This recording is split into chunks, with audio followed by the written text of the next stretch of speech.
Glórias a Deus.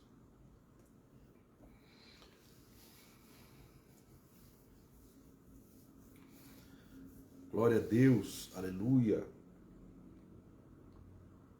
Deus é bom. Amém. Em todo tempo o Senhor é bom. Paz, Jones. Paz, Senhor Jones. E a todos aí presentes. Aleluia.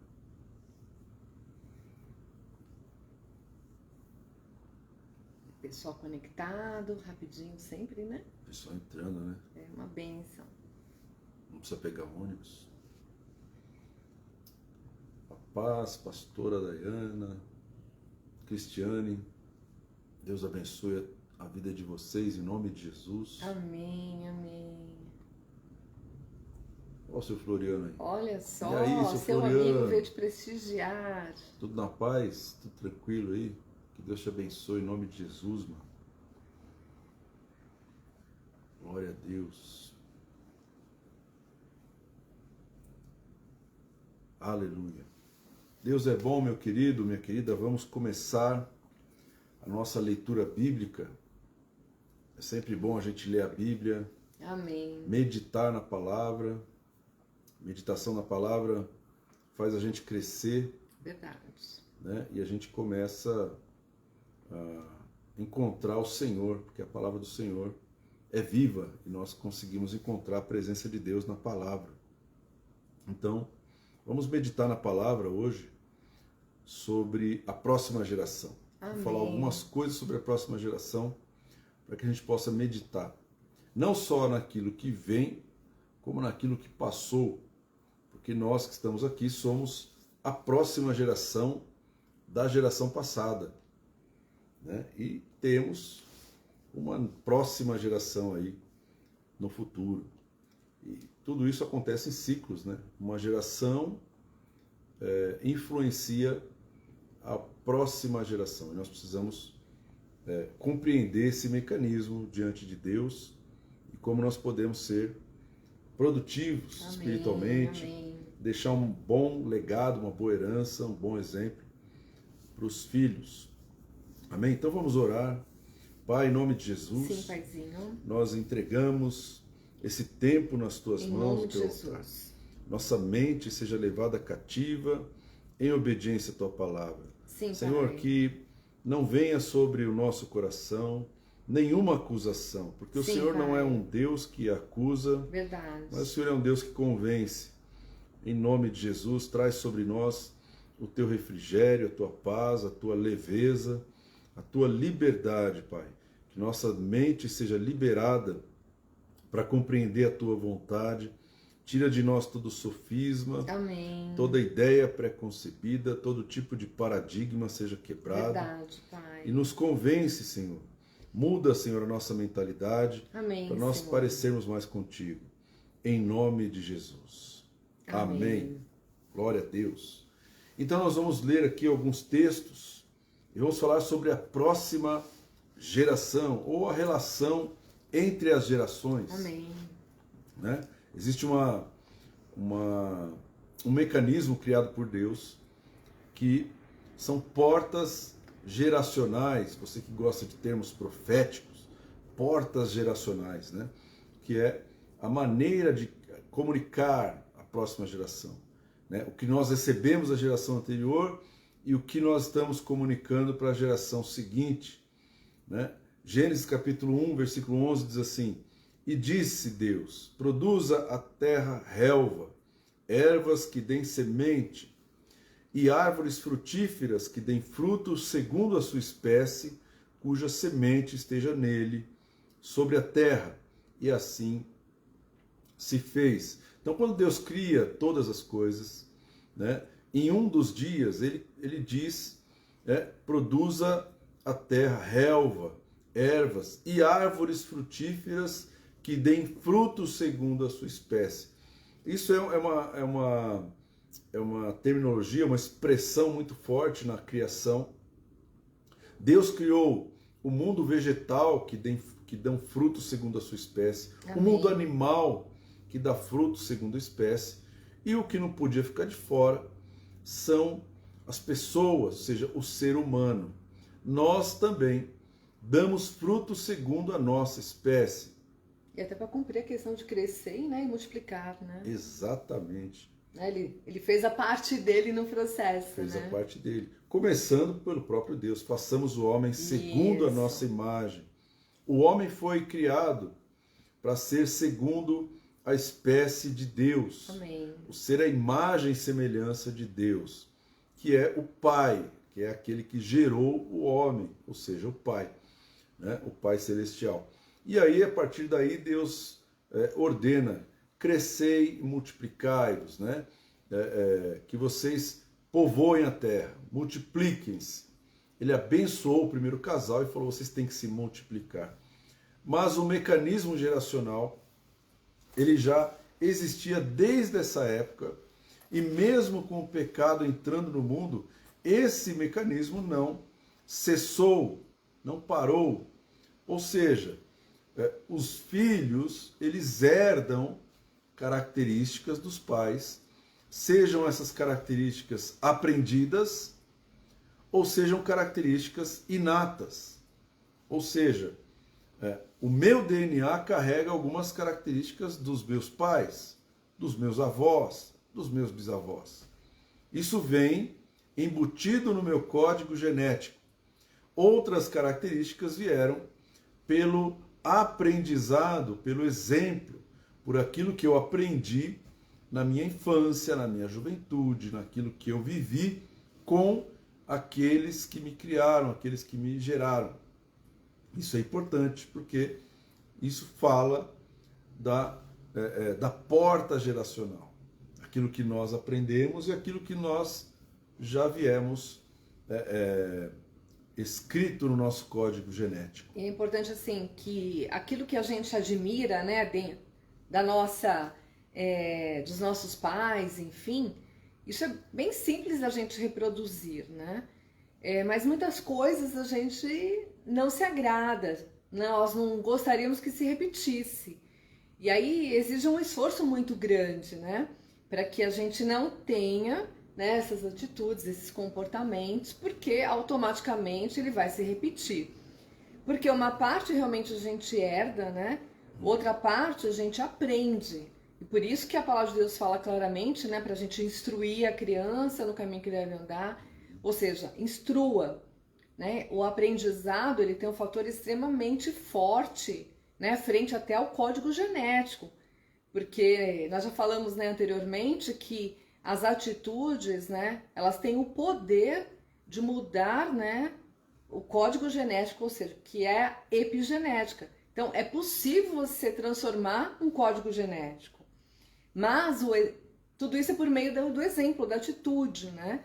E aí a reflexão, né, que a gente tem que ter é exatamente assim, o que a gente quer reproduzir? Aquilo que é bom, naturalmente não precisa nem, é espontâneo, mas o que não é, exige um esforço, né? Até um planejamento, né? Uma estrutura ali bem pensada para que eu não reproduza, porque a tendência é essa reprodução. Exatamente. Ela já vem naturalmente e parte aprendida. Se eu estimulo essa aprendizagem, não vai ter outro resultado, né? E não adianta falar, parece com a tua mãe, parece com o teu pai, parece com o teu avô, na verdade, parece com todos, né? Então a gente tem que tomar bastante cuidado nesse sentido, né? Refletir sobre isso. E essa questão, né, eu imaginei o seguinte, existe um filtro, né, como a pastora Cláudia falou, você tem aspectos na vida de qualquer ser humano que são aspectos positivos, aspectos bons, exemplos bons a ser seguidos, mas existe também as falhas ou as situações que não devem ser seguidas. E muitas pessoas, né, eu me incluo nisso, olham para a geração anterior e falam assim, isso eu não vou fazer. Aquilo, outro eu não vou fazer. Isso aqui eu faço. Mas esse processo de você separar o joio do trigo, ou seja, existe uma herança e existe um exemplo. Eu estou naturalmente capacitado a separar aquilo que eu quero receber daquilo que eu não quero receber dos meus pais? Será que isso já está embutido dentro de um filho, onde ele vai falar assim, não, eu vou aprender as coisas boas, mas eu não vou aprender as coisas ruins? De maneira alguma. O filho não tem esse filtro. Né? Eu vi uma vez uma pessoa falando que o filho dele era um CD em branco. Ele podia gravar o que ele quisesse naquele CD. E essa acho que é a mais... Faz tempo, né? Um CD faz tempo. CD faz tempo, né? Hoje em dia não sei nem como é que chama, uma nuvem em branco. Mas o filho, ele é um papel em branco, você vai fazer uma pintura. Ele aceita qualquer coisa que você colocar ali. Né? Você pode colocar coisas boas ou coisas ruins. Né? Só que essa realidade, essa percepção de que você está pintando um quadro em branco, né? E essa pintura vai ficar ali, não vai sair, não dá para você apagar depois. Essa percepção ela tem que acontecer antes de ter um filho e não depois que o filho já está dando mau exemplo. Né? Então é importante dizer isso porque as crianças elas não têm esse filtro, elas não conseguem separar as coisas. Elas vão pensar que qualquer exemplo tem que ser seguido, porque na imagem mental delas, os pais são deuses, são pessoas que provêem tudo, que geram segurança, que colocam limites, colocam leis. Então, é uma figura importante ali, a figura do pai, a figura da mãe, como aqueles que estão gerando, né, nesse quadro em branco, como que esse quadro vai se parecer no futuro. E até do ponto de vista físico, né? A criança é pequenininha, o pai e a mãe são grandes, né? Então, para eles, tem a ver com essa questão, né? São gigantes, né? São empoderados, né? Então, naturalmente, só pela questão física, né? São pequenininhos, nos veem assim, né? Com grandes pessoas, né? Então, as crianças são esponjas. E ela vai absorver o que vem de você, seja isso bom ou seja isso ruim. Né? E é importante dizer que um estudo desse, ele não tem o propósito de acusar ninguém, trazer peso sobre a vida de ninguém e trazer qualquer tipo de acusação. Né? Muito pelo contrário, o ensino de Deus, ele nos orienta, nos exorta, ou seja, nos levanta, e daqui para frente, a gente já tem algum conhecimento, a gente pode tentar, né, de todas as maneiras e com toda a nossa força, acertar. Né? Porque o que está feito, está feito. Né? E a Bíblia diz assim, o meu povo perece por falta de conhecimento. Então, por falta de conhecimento, a gente comete erros absurdos. Né? A falta de conhecimento não justifica o erro, mas explica. Né? A gente errou porque a gente não sabia. E Deus não leva em conta o tempo da ignorância, Ele tem muita graça sobre a nossa vida. Né? Então é importante dizer essas coisas, porque nós vamos ler aqui algumas características de pais e o que isso pode causar na vida dos filhos. Então, por exemplo, né, a gente tem um pai e uma mãe com excesso de controle e manipulação. Né? O que é esse excesso? Porque o excesso é o problema.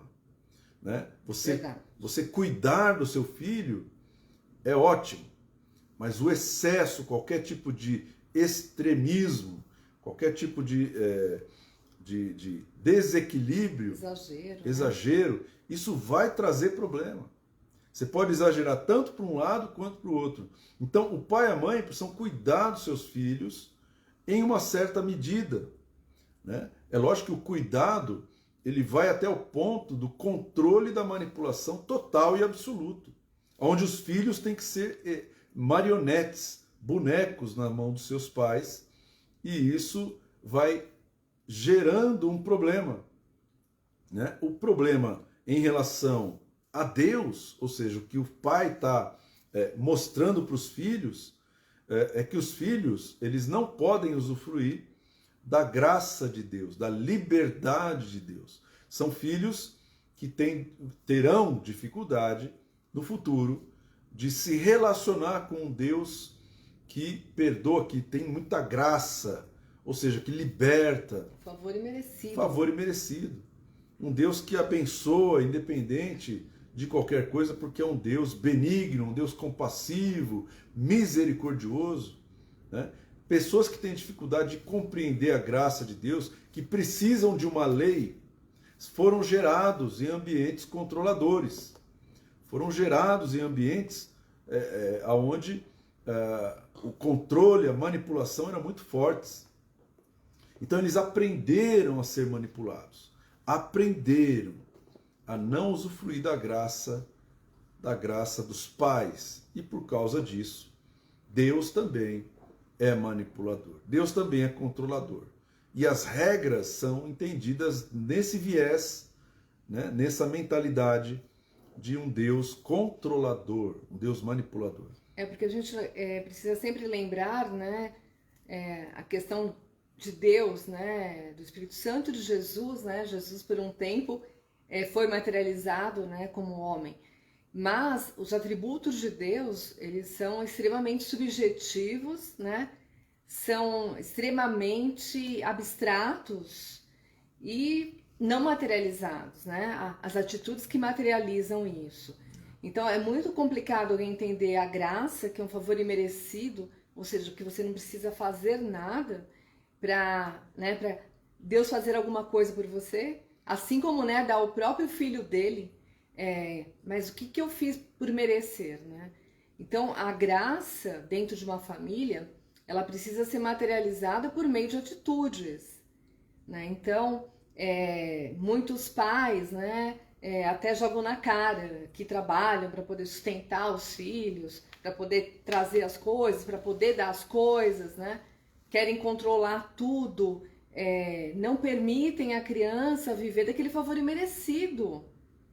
Não precisa jogar na cara da criança que ela está numa boa escola, que ela tem uma boa roupa, que ela está comendo uma boa comida, porque eu trabalho, porque eu faço alguma coisa, porque eu dou alguma coisa, né? É favor imerecido.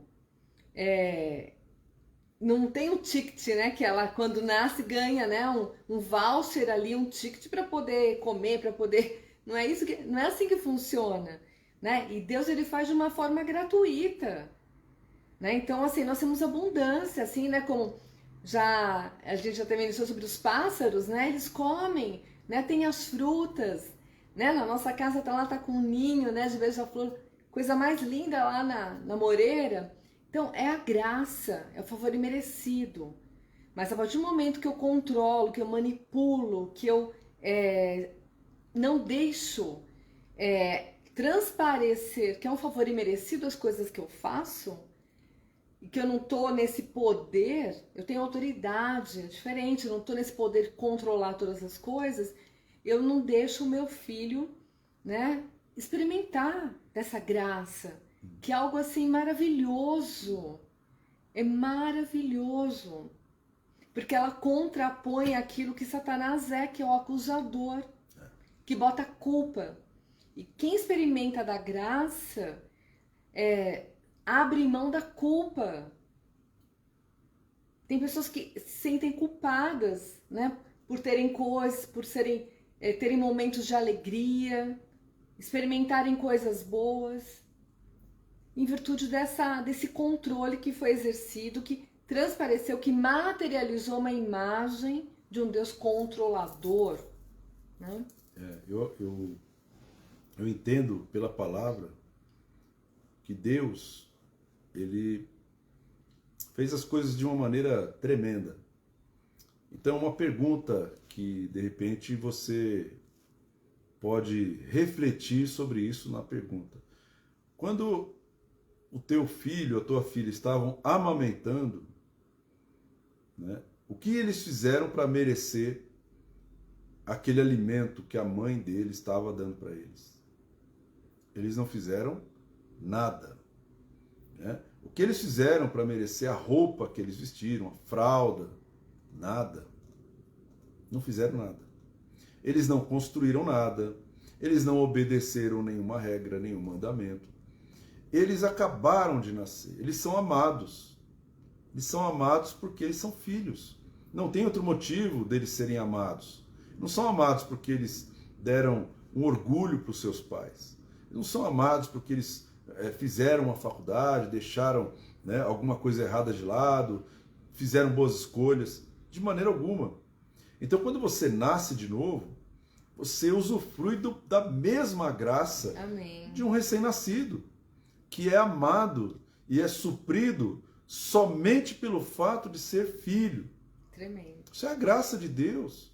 Então Deus está mostrando através da maternidade, né, dessa questão de alimentar um bebê, que não fez nada para merecer aquele alimento, que essa é a manifestação, ou um retrato, uma sombra, né, um tipo da graça de Deus, que faz isso com seus filhos, que ama os seus filhos, porque eles nasceram de novo, porque eles são filhos de Deus. É por isso.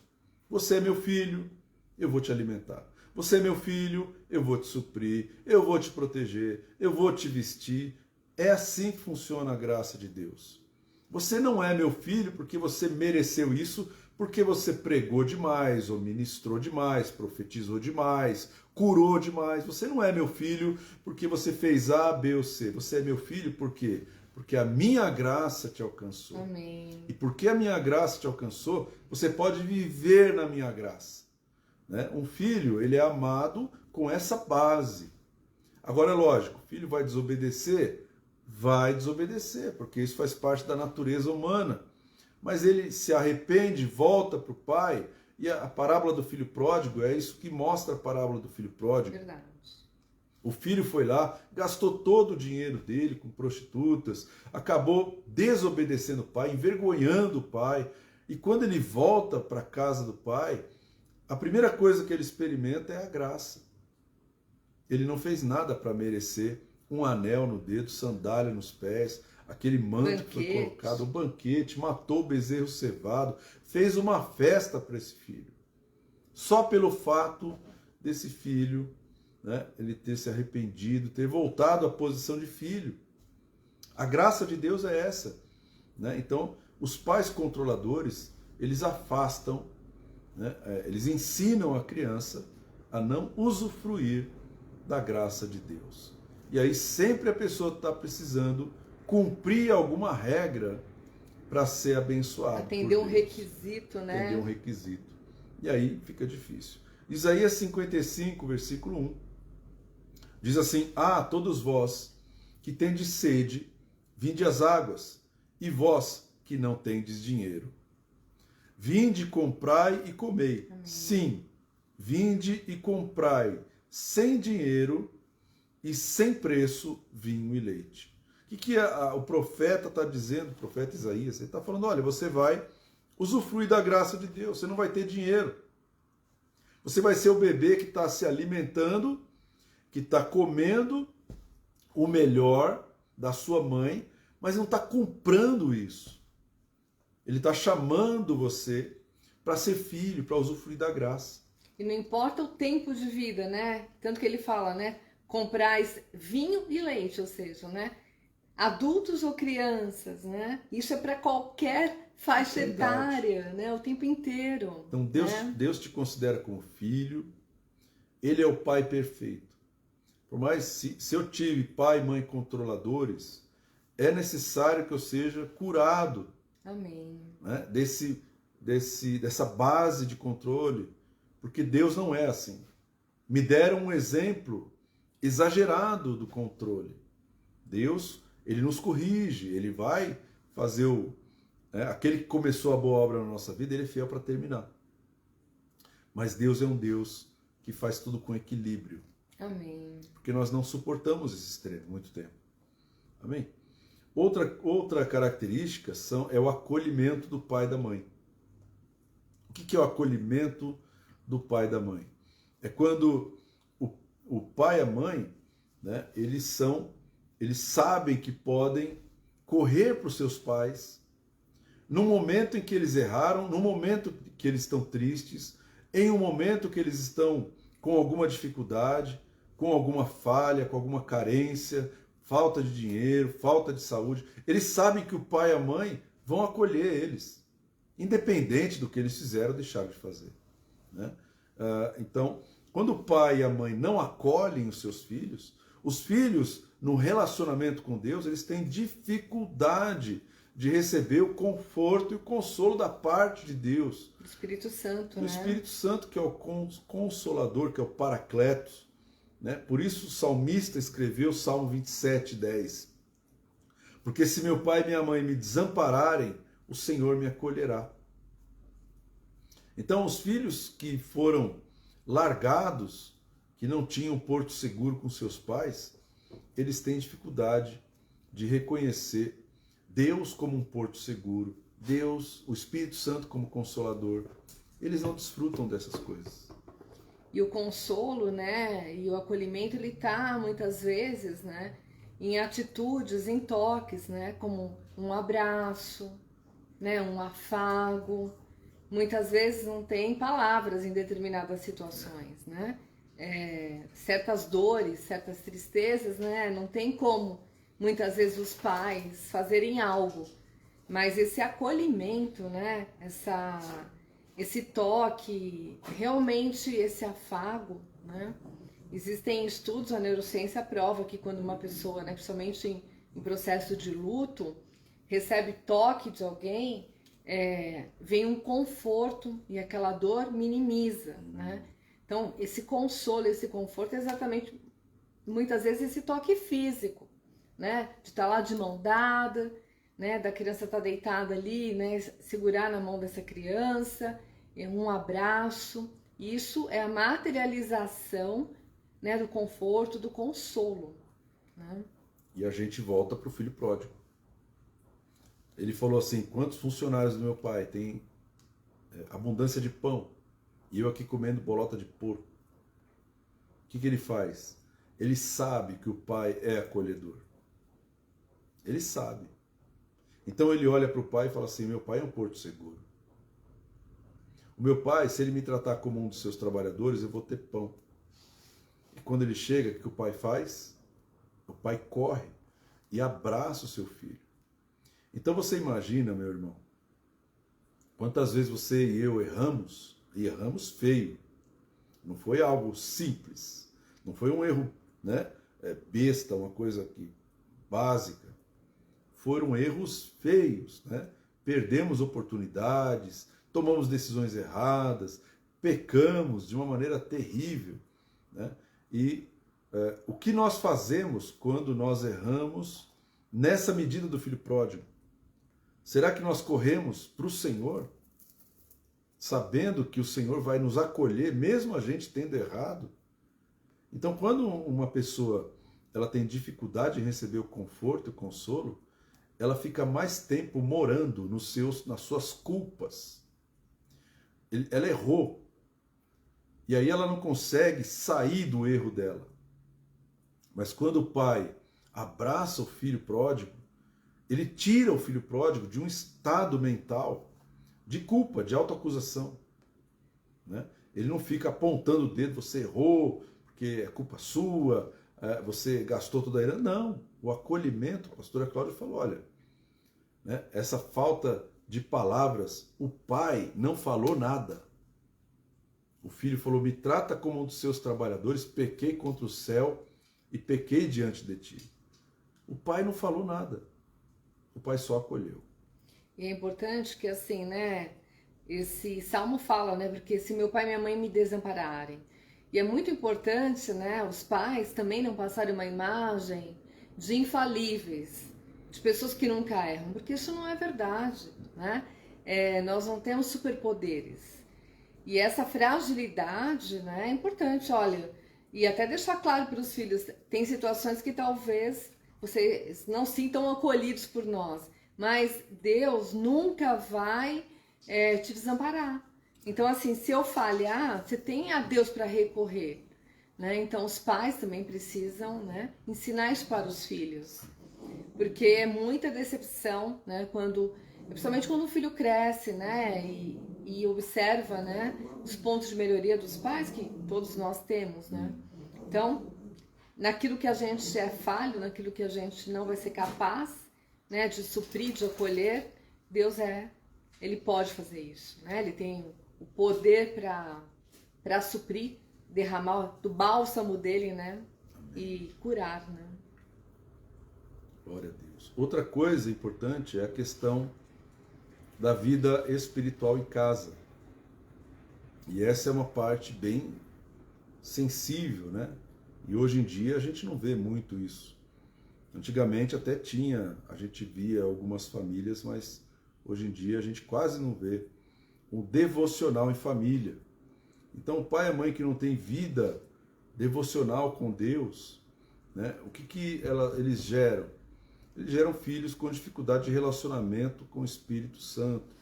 Então, quando o filho vê o pai orando, quando o filho vê a mãe orando, o pai orando em conjunto, em concordância, ele está recebendo um aprendizado muito forte, irmão.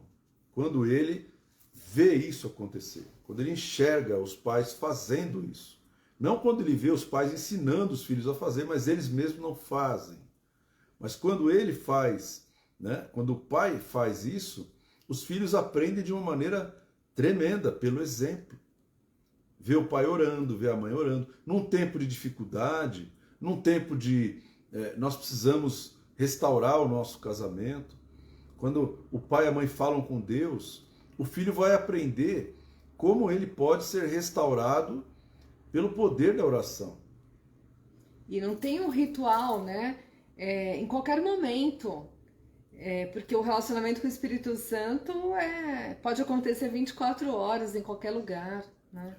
Então, e essa demonstração é muito importante, né? Essa materialização, essa atitude, exatamente. Né? Então, ó, Gênesis 22, versículo 7 diz assim: quando Isaac disse a Abraão, seu pai, meu pai, respondeu Abraão, eis-me aqui, meu filho.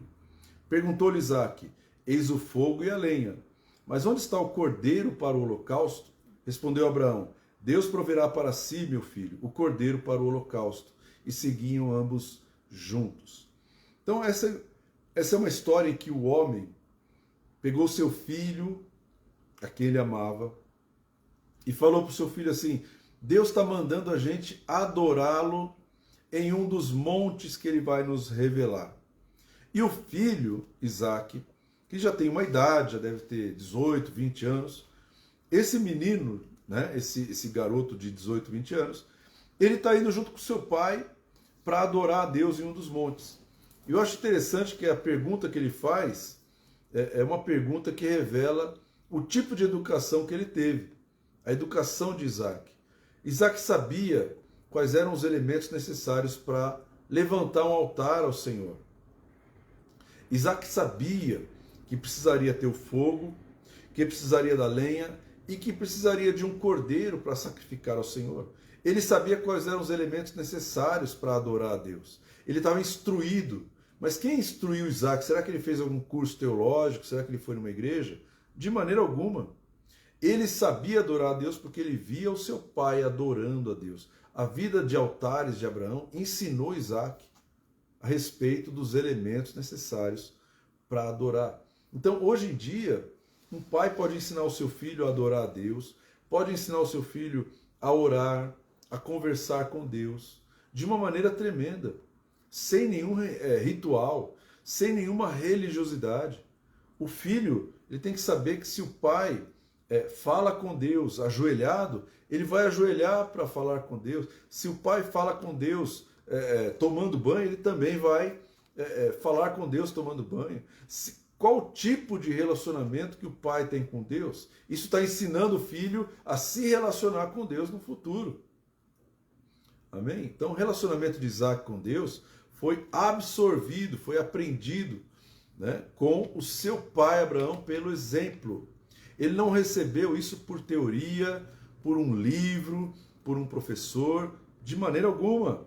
Então a melhor maneira de ensinar uma pessoa a adorar a Deus é quando o pai dessa pessoa adora a Deus, né? Então pais que não fazem devocional acabam comprometendo esse tipo de ensinamento no coração, na mente e no futuro dos seus filhos.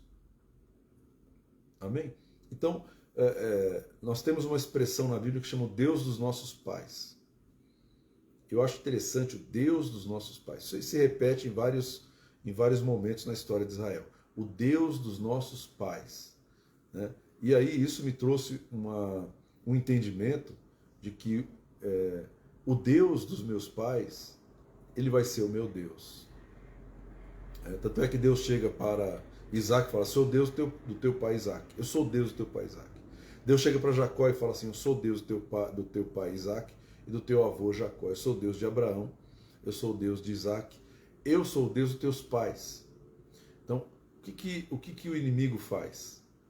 Ele escraviza as pessoas, ele se torna o Deus dessas pessoas, falso Deus, e ele acaba visitando os filhos, para que os filhos também tenham esse espírito maligno como Deus. Então, se o Deus do meu pai foi a bebida, o meu Deus também será a bebida. Se o Deus do meu pai foi a prostituição, o Deus do meu pai também, o meu Deus será a prostituição, porque eu aprendi isso por exemplo. Eu vi meu pai bebendo, eu vi meu pai se prostituindo, eu vi meu pai fumando, eu vi meu pai no vício, eu vi. Então, isso é um devocional para o pecado. E atrás do pecado tem um Senhor, tem um Deus. E é importante isso. Para que Deus você está fazendo o seu devocional? E assim, esse devocional pode ser por meio da contemplação da natureza, né? A palavra de Deus fala que a manifestação, né, da natureza, né, a gente admirar a natureza, ver a manifestação da glória do Senhor ali, né? Então, quantas vezes, né, a gente para, né, numa praia para ver um pôr do sol, sentado num jardim.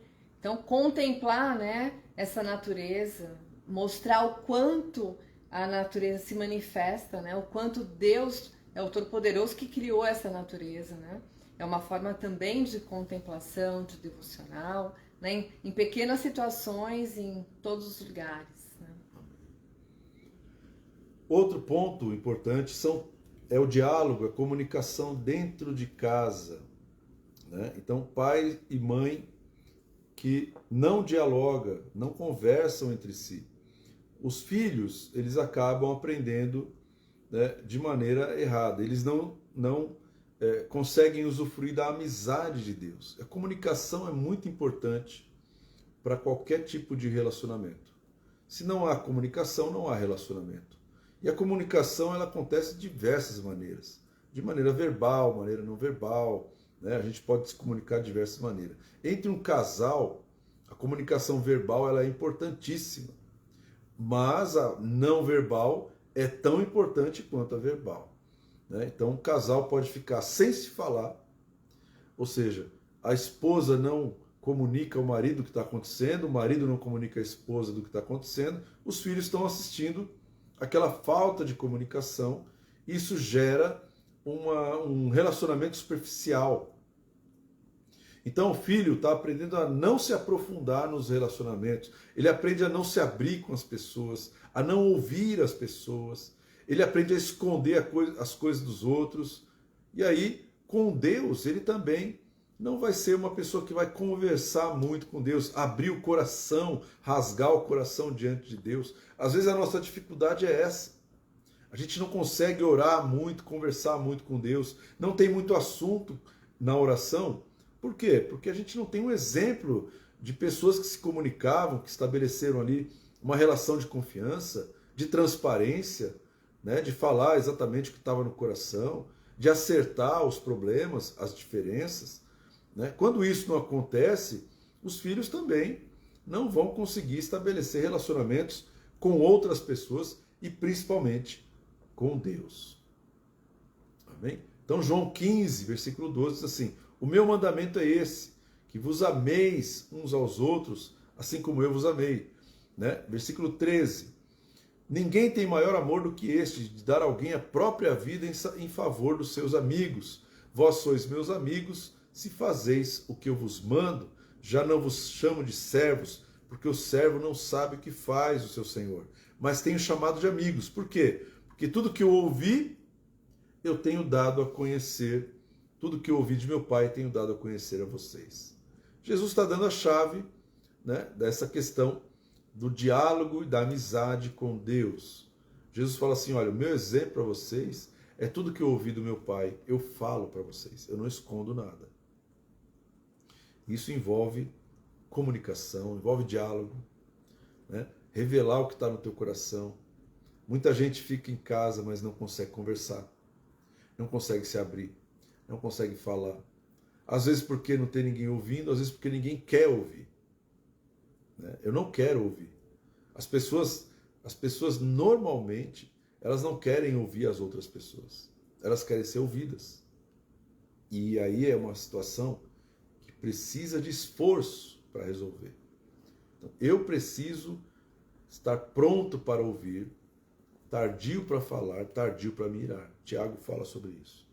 Eu preciso usar 2 orelhas mais do que uma boca.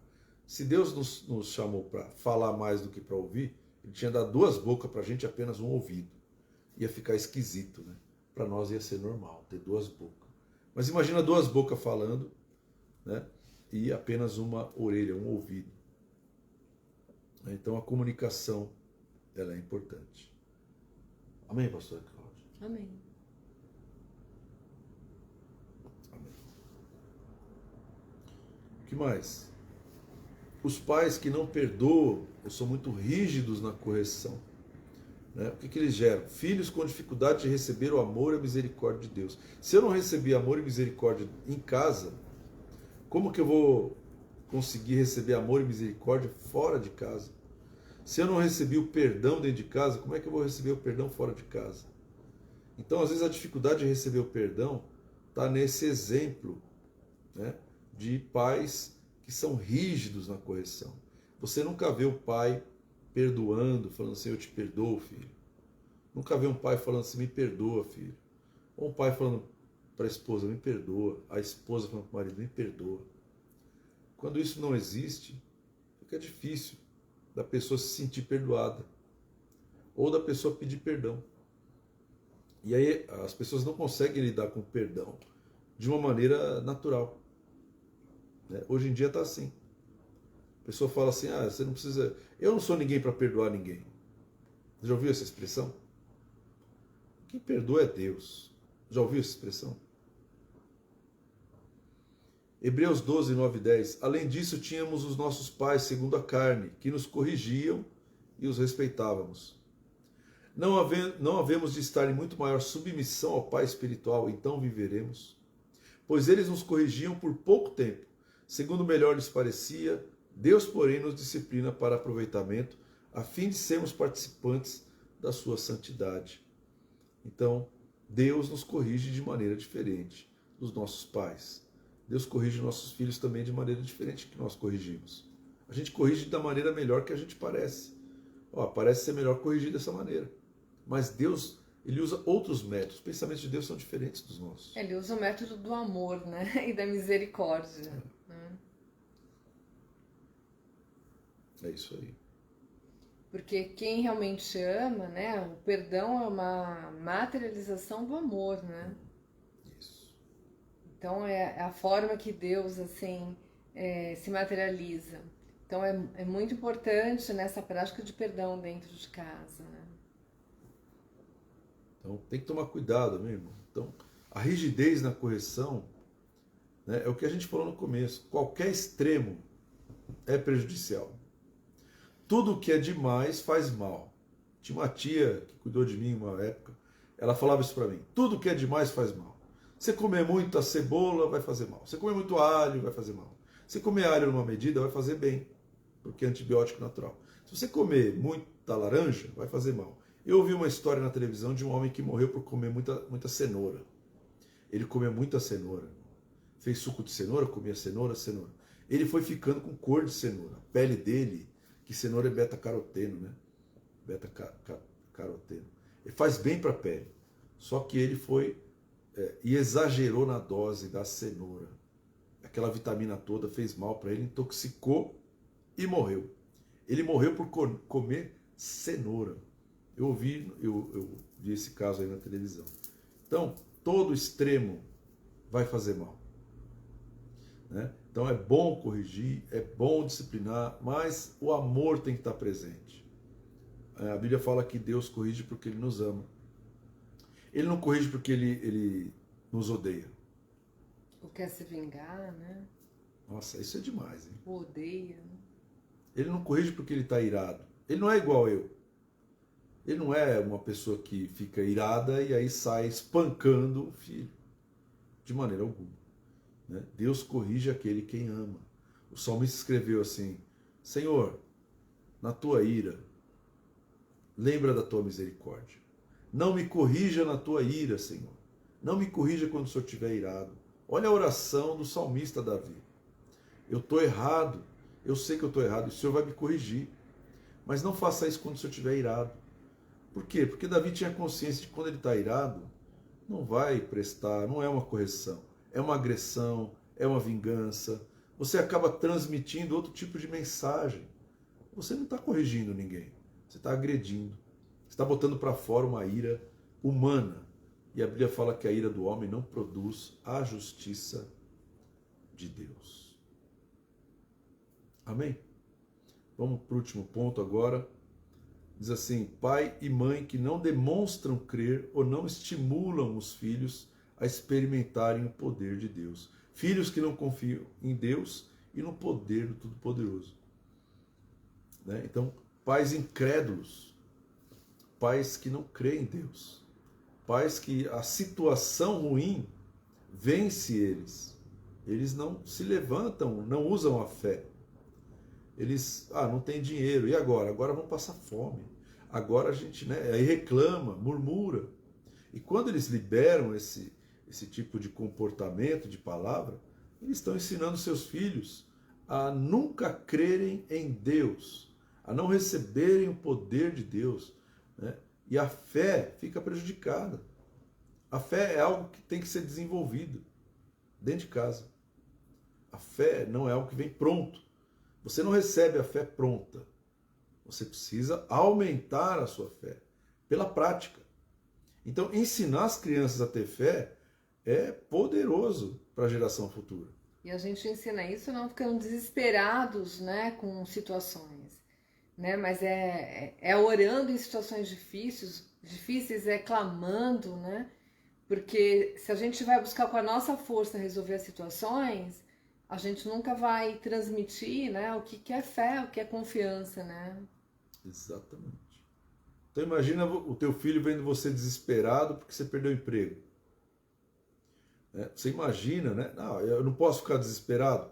Você pode ficar desesperado, isso aí é humano. A gente tem medo, a gente tem preocupações, isso tudo é humano. Né? Mas você tem que mostrar para o teu filho que você pode vencer o seu desespero pela fé. Essa é a hora de você mostrar que você crê. Então, a Bíblia fala assim: está alguém entre vós doente, chame os anciões da igreja, unja com óleo. O cara está doente, você tem que orar sobre ele. Né? Lógico, você tem que ir no médico, lógico, você tem que tomar um remédio, fazer uma cirurgia. Você tem que procurar fazer essas coisas, porque isso faz parte do processo. Mas você não pode anular a fé das pessoas quando você se entrega para uma doença, você se entrega para uma situação, uma condição que precisa da fé. A Bíblia fala: o justo viverá pela fé. Então, não é só ir na igreja. Ir na igreja não é demonstração de fé, meu irmão. Não é demonstração de fé você ir a uma igreja. Você cantar, adorar a Deus também não é demonstração de fé. A fé sem obras é morta. Então, eu preciso das obras que demonstram que eu tenho fé dentro de casa. Eu não tenho que demonstrar minha fé lá fora, eu preciso demonstrar minha fé aqui dentro. Eu preciso crer, perseverar, eu preciso acionar essa parte tão importante que Deus me deu, que é o meu espírito. Amém, pastor? Amém. Eu aprendi a crer com a minha mãe espiritual, mulher que tem fé. Amém. Falei para ela assim: olha, eu duvido você fazer com que eu tenha a mesma fé que você tem. Foi uma aposta. E ela aceitou a aposta, ganhou, né? Eu sei que a aposta não é muito de Deus, assim, mas eu também não era de Deus na época. Então, Deus dá um desconto. Amém. Mas eu perdi, né? Perdi a aposta porque ela me gerou. E hoje eu consigo crer em Deus, porque alguém creu em Deus. Amém. Do meu lado. Isso é um exemplo. Né? A gente recebe a fé por exemplo. Amém. Né? Jesus, ele andou com seus discípulos dando exemplo de fé. Ele curava os enfermos. Então, as situações que se apresentavam diante dele não eram situações finais. O cego, de nascença. E agora? Não tem o que fazer. Ah, mas foi esse ou foi seus pais que pecaram para que ele nascesse cego? Não, não foi ele nem os seus pais. Aqui vai se manifestar a glória de Deus. E ele vai lá e cura o cego de nascença. Então, é importante você ensinar o teu filho com a manifestação do poder de Deus. Né? Deus nunca vai deixar uma pessoa que crê na mão. Tudo é possível ao que crê. Quando você usa a tua fé em Deus, não a tua fé no homem, quando você usa a tua fé em Deus, na palavra de Deus, então Deus e a palavra, eles vão funcionar na tua vida. Teu filho vai assistir você recebendo um milagre atrás do outro. Amém. Você vai orar com a tua família, né? Você reúne a tua família e fala: Senhor, nós estamos aqui reunidos porque nós precisamos de provisão. Estamos aqui reunidos porque nós precisamos de emprego. Estamos aqui reunidos porque nós precisamos que o Senhor estenda a tua mão sobre nós nessa pandemia, trazendo a provisão. E quando a provisão chegar, a primeira pessoa que vai perceber a mão de Deus não é você, é o teu filho. Teu filho vai lembrar da oração que você fez. Teu filho vai lembrar da petição e que ela foi atendida. O que acontece com uma criança que vive uma experiência dessa? Ela cresce e ela vai contar para as pessoas: eu vou contar a história do meu pai. Vou contar a história da minha mãe. Que eles, ainda que não tivessem nada, mas quando eles oravam, Deus respondia. Amém? Amém. Então, isso é poderoso. Eu consigo ver isso na Dona Neide, né? Eu via isso na Dona Neide, mulher de fé, de oração. E gerou uma filha cheia de fé, de oração. Amém. Uma pessoa que crê em Deus. Gerou outra pessoa que crê em Deus, que gerou outra pessoa que crê em Deus. Então, é assim que acontece, irmão. Dentro da família, você precisa manifestar essa fé. Né? E aí você vai mostrar para o teu filho que você é um homem espiritual. Você não é um homem natural, que está sujeito ao ambiente. Você domina o ambiente quando você usa a fé. Amém, pastora Cláudia? Amém. Quer falar alguma coisa? Não, eu queria ler o Provérbios 3, de 1 a 6, que fala o seguinte: Filho meu, não te esqueças dos meus ensinos, e o teu coração guarde os meus mandamentos, porque eles aumentarão os teus dias e te acrescentarão anos de vida e de paz. Não te desamparem a benignidade, a fidelidade, atas ao pescoço, escreve-as na tábua do teu coração, e acharás graça e boa compreensão diante de Deus e dos homens. Confia no Senhor de todo o teu coração e não te estribes no teu próprio entendimento. Reconhece-o em todos os teus caminhos e ele endireitará as tuas veredas, né? Então esse provérbio aqui é sensacional, né? Então aqui nos dá toda uma instrução, né, de como que a gente pode confiar no Senhor, né?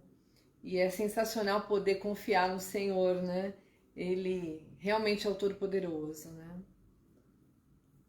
Amém. Glória a Deus. Amém, meu irmão? Então, confia no Senhor, né? Filho meu, não te esqueças dos meus ensinos. O ensino do Pai é poderoso. O exemplo dos pais é poderoso. Você sabia que tem muitos filhos que estão seguindo exemplos de estranhos para serem como os estranhos são? Né? Tem filhos que acabam seguindo exemplos de pessoas que acabam levando eles para as drogas, para o crime. Querem ser como aquelas pessoas. Não deveria ser assim. Um filho deveria querer seguir o ensino do seu pai, o exemplo do seu pai. Um filho deveria, naturalmente, seguir os passos do seu pai. É isso que um filho, de maneira natural, deveria fazer. Né? Mas a gente vê nos anos, né, que a gente está, essas épocas passadas aí, muitas pessoas, muito jovens, acabam seguindo exemplos errados, acabam sendo contaminados por pessoas ruins Por quê? Porque está faltando o exemplo dentro de casa.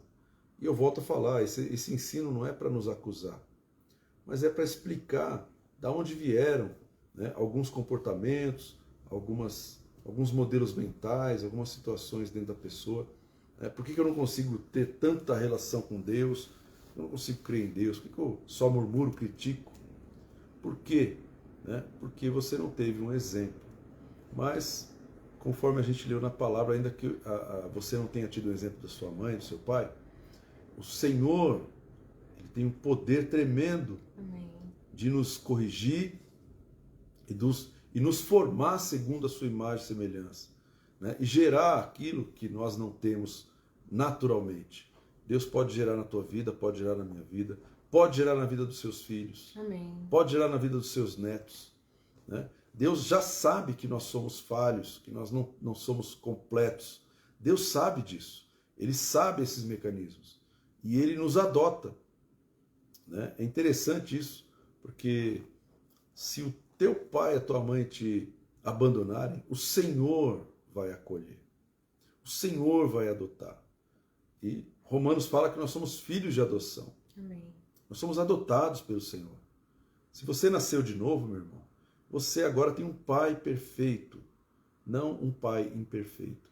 E as coisas boas de Deus que o teu pai te transmitiu vieram de Deus mesmo. É um bom legado, né? E as coisas ruins, as falhas e defeitos que qualquer homem tem, você tem liberdade para renunciar, para rejeitar. E você pode ser gerado naquilo que você não foi gerado, você pode ser gerado hoje, né, da parte de Deus. Deus vai te dar experiências tremendas, vai te dar uma história de vida, de fé, e vai nos ensinando dia a dia. Amém. Amém, pastora? Amém. Deus é bom. Glória a Deus. Vamos orar? Uhum. Pai, em nome de Jesus, nós Sim, queremos Pai. te agradecer pela tua palavra, pela tua misericórdia, pela tua graça.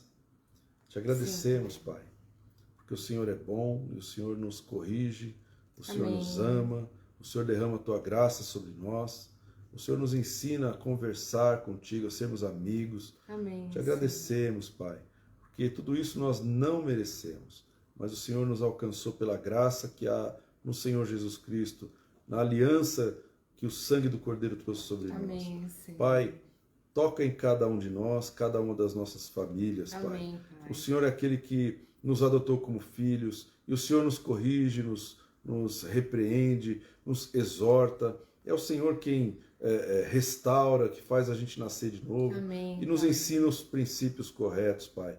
Então, estende a tua mão sobre a nossa família, estende a tua mão sobre cada um de nós, e que a graça do Senhor esteja sobre tudo o que nós fazemos, Pai, para a glória do teu nome. Amém, Amém, Senhor. amém. Deus abençoe vocês. Amém, meu querido, minha querida, que Deus te abençoe, te guarde, que Deus faça resplandecer o seu rosto sobre ti, que Ele tenha misericórdia da tua vida, que Ele te dê a paz. Amém? Até a semana que vem, que Deus abençoe a tua família ricamente. Amém. Deus abençoe.